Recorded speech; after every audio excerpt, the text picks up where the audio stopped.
देखिए, बांदा में मुख्तार अंसारी की मौत के बाद हलचल लगातार तेज है। ऐसे में उनका जो शव है वो उनके पैतृक आवास पर ले जाया जा रहा है। कुछ ही देर में वो शव जो है वो पैतृक आवास पहुंचेगा। लेकिन बनारस के मुसलमान इसको क्या सोचते हैं ये जानना जरूरी है, क्योंकि बनारस से मुख्तार अंसारी का सियासी इसके अलावा व्यापारिक रिश्ता भी रहा है। चलिए हम बात करते हैं। क्या नाम है आप? मेरा नाम शकील अहमद है। आपने सुना होगा इस घटना के बारे में, कल रात से ही लगातार चल रही है बातें। क्या कहेंगे, आपके मन में क्या विचार है? देखिए, हमारे मन में क्या विचार है, मौत बरहक है। मौत सबको आना है, उससे कोई छूटा नहीं, दुनिया का कोई भी इंसान छूटा नहीं मौत से। आज उनकी यही इतनी उम्र ही थी उनकी ज़िंदगी की। अगर 61 साल की उम्र में बहुत से लोग 45 साल की उम्र में मर जाते हैं, 50 साल की उम्र मर जाते हैं, 30 साल की उम्र मर जाते हैं। 61 साल की आयु में वो अब दुनिया को छोड़ के इस दुनिया से रुखसत हो गए। तो अब उसके बारे में हम क्या कहा जा सकता है? उनकी मौत रही, समय से रही मौत। इसी मौत को भाई हम अगर ऊपर वाले को मानते हैं, विधाता को मानते हैं, उसकी जब बच्चा पैदा होता है तब उसकी आयु लिख दी जाती है कि उसकी उम्र कितनी रहना है। अगर हम उसको मानते हैं तो, और अगर हम दुनिया भर की एक प्रक्रिया वाली बात करें कि ऐसा है वैसा है तमाम चीज़, हम मौत के ऊपर भरोसा करते हैं। रमज़ान शरीफ में उन्होंने अपनी दुनिया को चले गए दुनिया से। आज जुमे का दिन भी है। और देखिए, बात यहाँ पर ये तो ठीक है कि मौत सबकी निर्धारित है, लेकिन सवाल यहाँ पर ये है कि उनके बेटे ने बड़ा आरोप लगाया है और कहा है कि ये मौत नहीं, ये हत्या है। देखिए, उनका औलाद है, वो आरोप लगाए। अब वो उसी ने आरोप लगाया, आम आदमी ने नहीं आरोप लगाया है। औलाद तो आरोप लगाएगा, औलाद तो आरोप लगाएंगे, लेकिन वो आम आदमी नहीं किसी ने आरोप लगाया। वो तो घर वाले हैं, घर ही वाले तो कुछ ना कुछ आरोप लगाते हैं। चाहे वो भाई लगाएं, बहन लगाएं, बेटी लगाएं और चचा लगाएं, कोई भी लगाता है तो घर के परिवार ही के लोग। FIR जो लाज होती है वो घर ही वालों के नजरिए होती है कि आम आदमी के लिए होती है। आम आदमी तो शुरू में करता, बाद में निकाल दिया जाता है। आम आदमी का मुख्तार अंसारी के व्यक्तित्व को लेकर क्या नजरिया है? नहीं, आम आदमी का जो उनसे जुड़ा होगा, जो उनसे रहता होगा, जो उनके सियासत में रहता होगा, जो उनके पॉलिटिक्स में रहता होगा, जो उनके साथ रहता होगा, वो जानते होंगे। जो है उनकी आपराधिक छवि की है। नहीं, आपराधिक छवि तो भाई उसी से तो आजीवन कारावास की 2 सजा हो गई। और दूसरी चीज़ कि अब तो उनको चाहे वो 20 साल 25 साल के बाद वो जेल ही में उनको गुजरना था, मरना भी जेल ही में था उनको। आज नहीं कल तो जेल ही में ना मरते वो। लोगों से यहाँ पर बात करेंगे, हमारे साथ जुड़े हैं, हम उससे बात करते हैं। क्या कहेंगे, आपने घटना के बारे में सुना? क्या कहेंगे भाई, सारे जब किसी के दुश्मन बन जाएंगे तो घटना होना तो स्वाभाविक है। कोई अपनी मौत से मरे या किसी को मौत दे दी जाए, आवाज़ बोलना भी जुल्म है, तो इससे दौर में क्या कहा जाए? बोलना भी जुर्म है। अरे बेटे ने कहा है कि ये हत्या है। बेटे ने क्या, 1 लाख का करोड़ देश के बेटे कह रहे हैं कि मुख्तार अंसारी के साथ गलत हुआ है, मगर जुबान खोलने की हिम्मत नहीं है। क्या सारे हमारे ही जितने लोग हैं उन्हीं को होता है? साहबुद्दीन साहब को कोरोना हो जाता है, अतीश साहब को खड़े खड़े गोली मार दी जाती है, मुख्तार को काबिया को हार्ट अटैक हो गया, पॉइजन हो गया। आप बताइए, किसी को पॉइजन का असर होगा 2 घंटे में वो हॉस्पिटल चला जाएगा जेल से? हाँ, जेल से फिर 4 घंटा में चला आएगा। तो ये हम लोग इसलिए नहीं कह पाएंगे। देखिए, मैं अपने ऑल इंडिया पसमानदा का मैं राष्ट्रीय प्रवक्ता हूँ और वो पसमानदा समाज से आते हैं, इसलिए मैं बोल रहा हूँ। मेरा उनसे कोई व्यक्तिगत संबंध नहीं है, नाम सुना गया है। अगर 20 साल से भी अगला जेल में, उसके बावजूद 8/302 के मुकदमे उन पर बनाए गए हैं, तो ये जग जाहिर है, पूरा देश जानता है कि किस तरीके से बात हो रहा है। मुकदमे बढ़ाए जा रहे हैं और टारगेट किए जा रहे हैं। जो फैसलेकार हैं, दर्जनों मुकदमे उन पर, उनसे कौन पूछेगा? दर्जनों। चलिए हम और लोगों से बात करते हैं। आप क्या सोचते हैं, ये जो घटना हुई है, एक पक्ष ये कह रहा है कि कहीं न कहीं मुख्तार अंसारी की हत्या कराई गई है और एक पक्ष ये कह रहा है कि न्याय हुआ।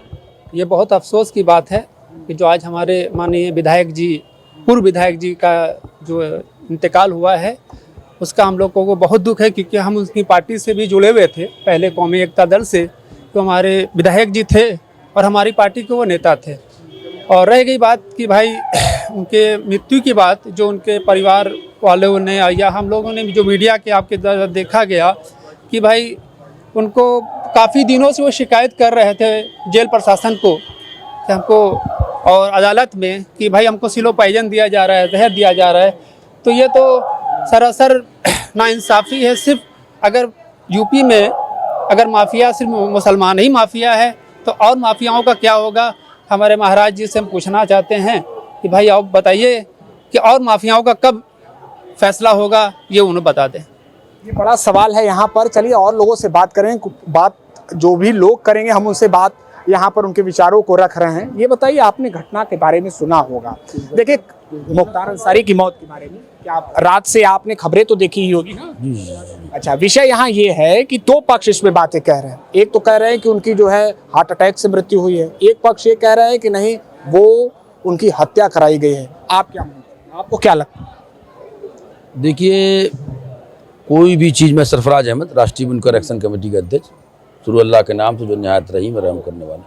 सबसे बुनियादी बात है कि हर आदमी का मुख्तार अंसारी से किसी ना किसी तरह का जुड़ाव रहा है, और मुख्तार अंसारी हमारे बनारस के चुनाव, सांसदी का चुनाव भी लड़ चुके हैं। सेकंड ऑफ बनारस की बड़ी भारी तादाद में जनता ने उनको वोट दिया था, 2009 में दिया था। कुछ ना कुछ तो जनता का सिंपैथी रही होगी, और उनके साथ जान देने वालों में मुसलमान से ज़्यादा हिंदू थे।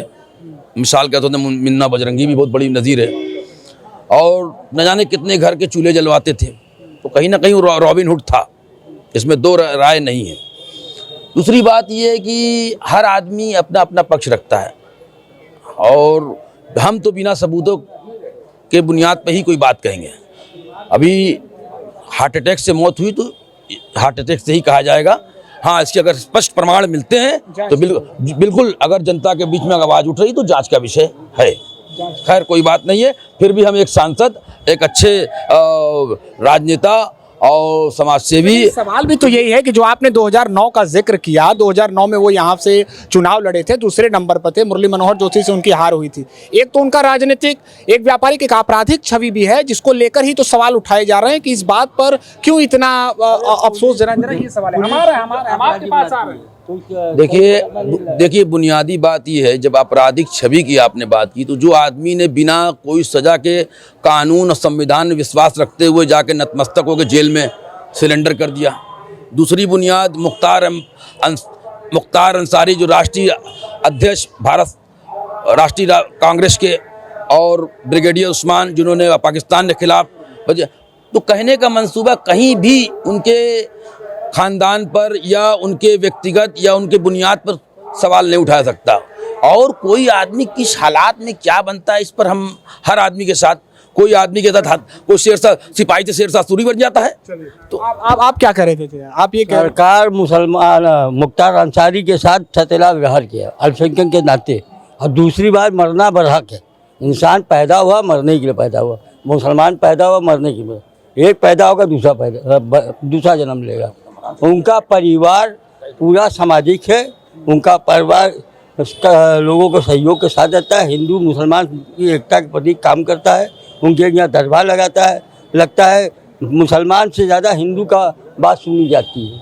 ये सरकार जो काम की से बदले के भावना से काम कर रही है, किया है। ऐसे में आपसे भी एक सवाल है, आप इस घटना के बारे में क्या सोचते हैं? आम मुसलमान इस घटना, देखिए, इस घटना को तो कान में पूरी जनता देख रही है, और वो एक जनता के प्रतिनिधि है। उनको विधायक बनाया क्या, एक जनता की प्रतिनिधि है, क्योंकि उनको आम रूप से क्या नाम, उनको कोई चुना नहीं किया है। क्योंकि उनको विधायक क्यों बनाया गया है? क्योंकि जनता को वो एक नेता है। और आप देख रहे कि जेल के अंदर में हत्या हो रही है, जेल के कोर्ट के अंदर हत्या हो रही है, तो ये तो जंगल राज हो गया। जंगल राज की ये बात करें। एक अंतिम सवाल मुख्तार भाई आपसे लेकर हम अपनी बात को खत्म करेंगे। जैसा कि आपने कहा भी कि केवल क्या 3 ही लोग दिखाई दे रहे हैं उत्तर प्रदेश में, तो अब उत्तर प्रदेश हो या बनारस का मुसलमान हो, वो क्या सोच रहा है? भाई क्या सोचेगा, उसके पास कोई ऑप्शन है ही नहीं है। देखिए, सबसे बड़ी बात है कि जो मुसलमानों का नेतृत्व करेगा उसके साथ यही व्यवहार होगा। वर्तमान की बात यही है। मुसलमानों की बात करना आज के दौर में सबसे बड़ा जुर्म है, हर स्तर पर, चाहे सामाजिक हो, राजनीतिक हो। और हिंदुस्तान के अंदर कोई राजनीतिक पार्टी मुसलमान के साथ नहीं खड़ी है। अगर कोई कहता है तो भ्रम में है। क्या आपको भी लगता है कोई राजनीतिक पार्टी नहीं खड़ी? क्योंकि सपा प्रमुख ने सबसे पहले संवेदना व्यक्त की मुख्तार अंसारी की मौत के बाद उनके प्रति, परिवार के प्रति। देखिए, मैं यही कहना चाहता हूं कि जो सरकार है, मौजूदा भी सरकार जो चल रही है, चाहे वो केंद्र में हो चाहे यूपी में हो, वो महंगाई और भ्रष्टाचारी और सारे मुद्दों पर वो फेल हो चुके हैं। तो अब उनका कोई रास्ता नहीं समझ में आया, तो अगली साल जो यही रमज़ान में अतीक साहब को भी मार दिया गया, और अब की जो चुनाव का मुद्दा बनाने के लिए मुख्तार साहब को भी यही चढ़ा दिया गया। तो चुनावी मुद्दा है ये, कुछ है नहीं तो ऐसे मामला। में बनारस के मुसलमानों का कहना है कि निश्चित ही इस मामले की जांच होनी चाहिए और जो भी सच्चाई है वो देश के सामने आना चाहिए। एबीपी लाइव के लिए वाराणसी से निशांत चतुर्वेदी।